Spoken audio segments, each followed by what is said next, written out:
It's a brand new week and a brand new top 10. Did somebody do enough to dethrone Ohio State, or are the Buckeyes still the team to beat? If you're brand new here, welcome on into the channel. My name is Cole Thompson. I'm a radio show host based in Houston, and I talk college football daily. I talk NFL, MLB, NHL, NBA, but I love talking college football, and if this is the type of content you enjoy, this is the channel made for you. So hit the subscribe button down below, leave a comment telling me who you think is the #1 team, like the video, tell your friends, your family, your sister, your brother, your mortal foes, your best of friends, even the drunk guy passed out in a Publix parking lot about this channel. Because if we reach 1,000 subscribers by November 15th, I shave all of this live on air. I'm getting a haircut on November 15th. If you would like to see me be completely bald, we do 3 live shows a week. So hit the subscribe button and let's talk college football. Real fast, I have a mustache. I have a mustache because I am doing a deal with Movember. I don't have a sponsorship, but I am donating the cause to Movember to bring awareness to testicular cancer, prostate cancer, and men's suicide, which is growing at an alarming rate, not only in the United States, but globally. If you'd like to be a participant, give donations, give charity, whatever you think, make sure that you go ahead and visit Movember.com or click on the link in my bio down below. Top 10 this week. Very compelling matchups. I think we have a clear indication who not only are the front runners, but likely the best of the best in their conferences. 5 honorable mentions. First up, Missouri. Anybody walking out of Sanford Stadium thinking that Missouri is not a good team doesn't know college football. 3 major mistakes, all offensively, cost the Tigers a win against the Georgia Bulldogs. But Georgia was a very equipped team. Everyone knew that they were going to deliver as much as possible. They're hitting their stride at the right time, and no one seems to be able to slow them down. But Missouri did give them a scare. You'll watch as Luther Burden was able to find the end zone. You'll watch as this defense was able to force a couple of big 3-and-outs. 2 major interceptions in the fourth quarter. That's really it. Missouri still has a shot at being a New Year's 6 team. They definitely are playing exceptional football, and I give a tip of the cap to them for what they did. Next up, I'm going to go ahead and give a little bit of love to Oklahoma State. Ollie Gordon is running his way right into the middle of the Heisman Trophy conversation. Alan Bowman did an exceptional job of getting the offense inside the red zone, threw for over 350 yards. The defense did allow Dylan Gabriel to throw for over 300, but they also only hold him to 24 points. That's a testament in itself. And I think that once you see where the direction this team is going, they very much control their destiny to make it to Arlington. They very much control their destiny to finish with top 10 status and double-digit wins. And they very much could play spoiler for a lot of teams. You've already seen Mike Gundy be the villain in Oklahoma. Could he be the villain in ruining Texas's chances of making it to the college football playoff? We're going to find out. Next up, I'm going to give a little bit of praise to Utah. Utah, we know, they're always a good team. They're very well prepared, especially when playing at Rice-Eccles Stadium. And I think that taste of defeat of what happened to them against Oregon really kind of settled deep down in their hearts, and they just let all of their emotions out against Arizona State.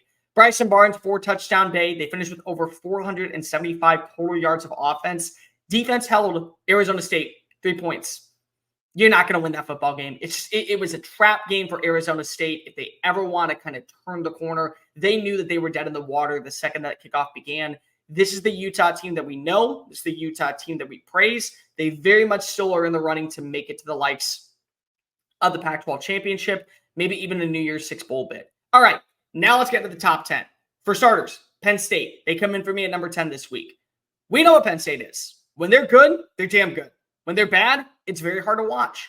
And the problem here is that Penn State knew that this game was going to be the look-ahead game. This was, let's go ahead, walk out with the win.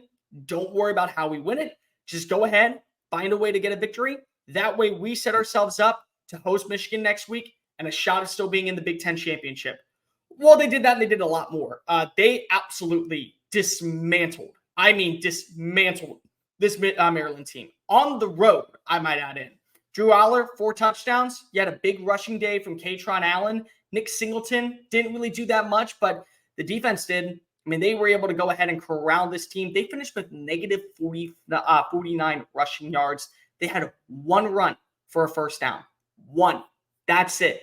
Defensively, this still can be the best team in the Big Ten. Not only that, offensively, if they click, they can go toe-to-toe with anybody. I'm very interested to see what happens next week, primarily because the game is in Happy Valley. If this game was in Ann Arbor, I think it'd be a blowout. I don't think so. I think this is going to come down to the wire. 9, Ole Miss. Ole Miss, scary game. Very scary game against Texas A&M. But here's the thing. Lane Kiffin's not wrong. This should be an A&M team that is at least ranked top 15. And if their offense had a little bit more juice against probably Tennessee, they win that game. If their offense found a little bit more of a rhythm against Miami, they win that game. So really, at that point, their only 2 losses on the schedule would be to Ole Miss and Alabama.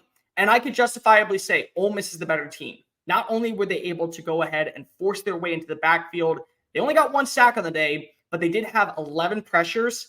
That offense is scary. Quinshon Judkins inside the red zone is basically an easy 6 points. Not only that, Jackson Dart and his relationship with these wide receivers, all of them, from Caden Priesthorn to Trey Harris to Dayton Wade to Jordan Watkins, every single receiver can find a way to beat you. And they did so. He threw for over 375 yards. They found the end zone on, I think it was 2 different occasions. And then, of course, you get the big block at the end of the game. This was a game that is not going to do a lot of wonders when it comes to the SEC West standings because they're still stuck behind Alabama. But very clearly, they're going to finish close to 10-2, if not 11-1. I'll be very intrigued to see if this offense can do what Missouri couldn't late against Georgia in Athens this upcoming weekend. 8, Texas. I'm dropping Texas. It's not because I think Texas is a bad team. It's not because of Malik Murphy had a couple of blunders in the second half. It's once again, you allow an opponent to linger a little too long. And that's a concern for me because Kansas State, you mitigated the rushing attack. You couldn't get any success with Will Howard. You couldn't get any success with Avery Johnson. You couldn't get any success with Trayshawn Ward. And that's a positive. But you were up by plus 20 going into the final seconds of the third quarter. And now we're talking about an overtime game. I get it. You won. And this is a Texas team that drastically has turned the corner when it comes to finishing games. But you finished a game that you probably should have won by 10, by 3, because you allowed miscues and mental mistakes to give positive field territory to Kansas State, and they attacked. And honestly, if Chris Klieman doesn't go for it on 4th down, kicks a field goal and trusts his defense, maybe Kansas State wins that game in double overtime. So I give a lot of testament and a lot of credit to Texas for closing this out, but you're dropping because of the other teams have looked better. Next up, 7, Alabama. Alabama's different. I don't know what it is. I don't know what happened, but since the USF game where they traveled to Tampa and nearly got embarrassed. Well, they did get embarrassed. Let's not lie. They got embarrassed on live television because if they couldn't even come close to beating the spread, they could barely score 20 plus points. And ever since that game, when it was abundantly clear Nick Saban had to trust Jalen Milroe to be the guy, everything has changed. The offense, they finally have an identity. They know what works and what doesn't. And they don't try to pigeonhole Jalen Milroe into being a square peg in a round hole. They tell him, dude, do your thing, make points, get us in the red zone, we'll capitalize. And he did. That's exactly what he did. Big win over LSU, but it was how they won. It was Milroe being Milroe. They didn't try to make him Tua. They didn't try to make him Jalen Hurts. They allowed him to play his game. And when you do that, and you put all your confidence in one player to do what he's best at, you see the promising results. I don't think Milroe is a candidate for the Heisman Trophy. I'm not going to even go close to being that far. Here's what I will say. Alabama is not getting close to being beatable at this point. They've found their rhythm. They know what they're doing defensively because they always do underneath Nick Saban. And if this offense only builds off of that win, I don't know who's stopping them. I really don't. They're that good of a team. They found the identity that works, and they're not slowing down. Kentucky, honestly, best of luck to you, man. That's all I can say at this point. 6, I give the nod to Oregon. Oregon beat down bully football against Cal. Massive win. Bo Nix is slowly moving up the Heisman Trophy conversation. And I mean, he was already top 3. You can make a case he's the front runner. 5 touchdown day, had over 250 passing yards, not to mention the rushing attack did a very nice job. Even though they didn't average, like, say, 230 yards, they still found a way to reach the end zone on 4 different occasions. They still averaged over 4.5 yards per play. And the passing attack is good. I mean, defensively, yeah, you allowed 177 yards through the air. You allowed 2 touchdowns. But besides that, you basically dismantled Cal at home. You're 8-1. You're playing exceptional football. You look like the team to beat in the Pac-12, even though Washington got a massive, massive win on Saturday on the road, I might add in. 5, Florida State. Florida State, very good team. Think Florida State, when everything is clicking, guess what? They're unstoppable. The good news is, when you see that score and you just go, shouldn't they have beaten Pitt, I don't know, by like 30? Yeah, probably. But then you notice no Johnny Wilson, no Keon Coleman, multiple starters out on the defensive side, and they still won a football game. They ran exceptionally well. You saw Trey Benson nearly reach 100 yards. You saw Jordan Travis hold his own with this offense with wide receivers that barely see the field. He was able to connect on third down, continuously drive up the field in not bad conditions, but not great conditions either. And they won a football game. They're still undefeated. They have a game against Miami this week. They win that. They have 10 wins. They basically punched their ticket to Charlotte.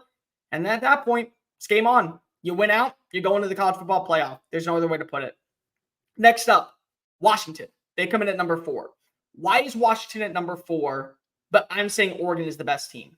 Because Oregon can do it all. Oregon right now is not only just so well put together on the trench play, when it comes to wide receivers, when it comes to the defensive backfield. Yeah, they allowed Cam Ward to throw for over, 400 yards, whatever. Okay, he's a really good quarterback. The thing is that Washington has offensive weapons, and they're very good at doing what they do, but they don't really have good trench play, except this past week they did. They did an exceptional job of corralling Caleb Williams. Yeah, he found the end zone a handful of times. Yes, the passing attack was potent, but on the flip side, you know what you gained? Success on the ground. I mean, this was a Dylan Johnson cleanup performance. I mean, this was a spectacle by him. 4 rushing touchdowns. Michael Penix had 2 passing touchdowns, over 300 yards. As good as the performances you can get. And I think a lot of USC fans are content with losing this game because now they don't have to deal with Alex Grinch anymore. 3, Michigan. Michigan, another sound day. That's all I can say. Until this week, you knew what Michigan was going to be. You knew that they were going to win every single game by at least double digits. You knew this team was going to hold their own. And for the most part, even dealing with all the off-field noise, they've yet to show a sense of weakness. They've shown pride. They get a win. They get a massive win. In fact, they could argue they get probably the second or third biggest win of the weekend, 41-13. J.J. McCarthy, 335 yards defensively. They caused a couple turnovers. Good overall day for the Wolverines. 2, I'm sticking with Georgia this week. I think Georgia, so far, is playing exceptional football beyond belief. But here's the thing. I need to see that offense kick into high gear a little bit early. Because next week when you play Ole Miss can score. Ole Miss can score fast. They don't give you a lot of time to regroup. And then the week after that, you play Tennessee in Neyland Stadium. That is the fastest offense in the country.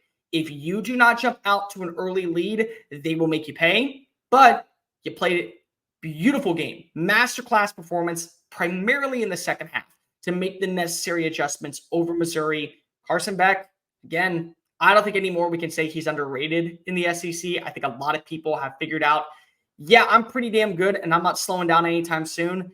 They play like that against every other team. Not only are they going undefeated, they're not losing a game in 2023.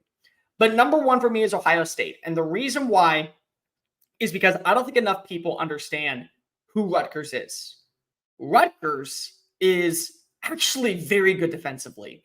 Going into the week, they ranked in the top 10 in total yards allowed, and they ranked in the top 10, actually top 5 in pass defense. They were number 2, only behind Michigan in man coverage. And for the most part, they showed that. They did. Through the very beginning of the game, you saw as clear as day, they're going to be able to challenge. And so what do? You change your offensive identity just to catch them off guard a little bit, and you trust the rushing attack. Travion Henderson, 5.8 yards per play, 128 yards in the day. Not to mention, once you finally kind of wear down this run defense, then you go ahead and start throwing over the top. And 3 passing touchdowns for Kyle McCord. They're playing good football. They're a damn good team. I think that we're in for a must-see showdown on November 25th at Michigan Stadium. And if you win, there you go. That kind of does it for you. That's why I'm also like not really caring that much about the CFP rankings, because it's all going to work itself out, including whatever happens with Michigan and Ohio State. Hey guys, thank you so much for watching that video. Don't hit the X button yet. Make sure you hit subscribe to keep up with all of our daily content found on Just Saying It and anything else that we post on this channel. Bye.